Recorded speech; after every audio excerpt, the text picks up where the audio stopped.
مفتی طارق مسعود special. حضرت مفتی تقی عثمانی صاحب کی تحقیق یہ ہے کہ یزید کے بارے میں مستند روایات سے ثابت نہیں ہے کہ وہ حضرت حسین کے قتل میں شریک تھا۔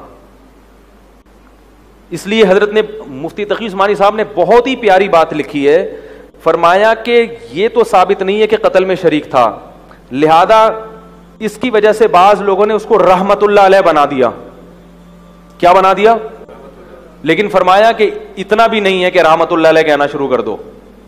اس لیے کہ اس کے دور حکومت میں قتل بہرحال ہوا ہے۔ تو آپ کے دور حکومت میں نبی کے نواسے قتل ہو گئے،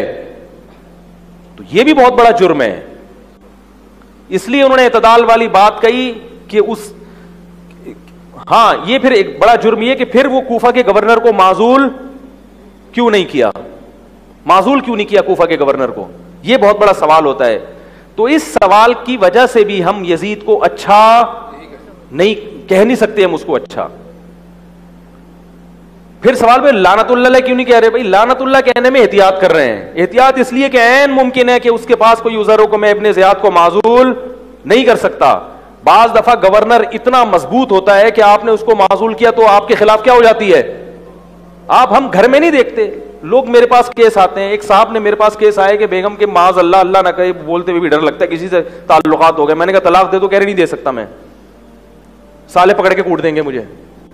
ٹھیک ہے نا۔ تو جب ایک چھوٹے سے گھر میں انسان معذور ہو سکتا ہے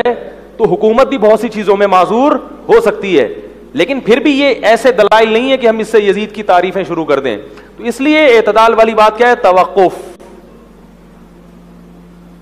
یوں بولو بھائی اللہ تعالیٰ حضرت حسین کے قاتلوں پر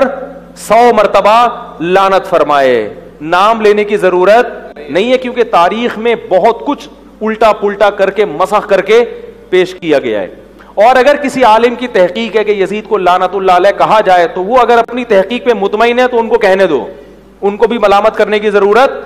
نہیں ہے۔ شیعہ حضرات کی اگر واقعی یہ تحقیق ہے، اپنے ذاکروں سے سن کے نہیں، ذاکروں نے تو نیپال میں مردوں کو زندہ کیا ہے، آج کل نئی رپورٹ آئی ہے۔ کچھ شیعہ میں سمجھدار بھی ہوتے ہیں الحمدللہ، انہوں نے خود کمنٹ کیے کہ یہ ذاکر کیا ہیں، یہ ہمارے مذہب کو کیا کر رہے ہیں، بدنام کر رہے ہیں۔ تو میں نے کہا چلو ان کو اتنا تو احساس ہوا کہ کن لوگوں کو لا کے تم نے بٹھایا ہوا یہاں پہ، نیپال میں مردے زندہ ہو رہے ہیں، حضرت عباس آ کے مردوں کو زندہ کر رہے ہیں، صبح ماتم ہوا، پتہ نہیں کیا کیا، اتنے تو ہمارے والے جو ہیں وہ ایک حضرت جی وہ بھی نہیں پھینکتے۔ خیر، تو کیا کہہ رہا تھا یار میں، ہاں تو اگر کسی شیعہ محقق کی تحقیق ہو، واقعی محقق ہو کہ تحقیق ہو کہ واقعی یزید اس میں، تو اپنی تحقیق اگر اس کی ہے وہ اس بیس پر یزید پر لعنت کرتا ہے تو ہمیں اس پر بھی کوئی اشکال نہیں ہے۔ ہم تو لوگوں کو اپنا موقف بتا رہے ہیں کہ بھائی ہمارے سامنے چونکہ ثابت نہیں ہوا اس لیے ہم احتیاط کر رہے ہیں، اچھا تو بالکل نہیں کہیں گے، ٹھیک ہے نا اتنا، کیونکہ اگر بالفرض شریک ہوا اور قیامت میں اللہ نے پوچھ لیا کہ تم نے اس کو رحمت اللہ علیہ کیوں کہا، اس کا جواب دو، تو ہمارے پاس کوئی جواب نہیں ہوگا، پکڑے جائیں گے ہم، کیونکہ حضرت حسین جو نبی کے نواسے ہیں ان کا معاملہ معمولی درجے کا نہیں ہے، بڑا نازک مسئلہ ہی ہے۔ تو اگر کسی کی تحقیق ہے تو اس بیس پہ کہتا ہے تو ہمیں اس پہ کوئی اعتراض نہیں ہے، لیکن اپنا موقف تو انسان بیان کر سکتا ہے نا کہ بھئی ہمارے سامنے ابھی تک دلائل سے واضح جتنی بھی روایتیں اگر آپ اٹھائیں گے اس میں لنگڑے لولے راوی بہت نظر آئیں گے اس میں۔ تو اس لیے حضرت مفتی تقی عثمانی صاحب کی بات میری رائے میں سب سے زیادہ معتدل ہے، جیسے کہ وہ ہمیشہ معتدل بات ہی کرتے ہیں۔ اگر اس سے کوئی اختلاف کرتا ہے تو ٹھیک ہے،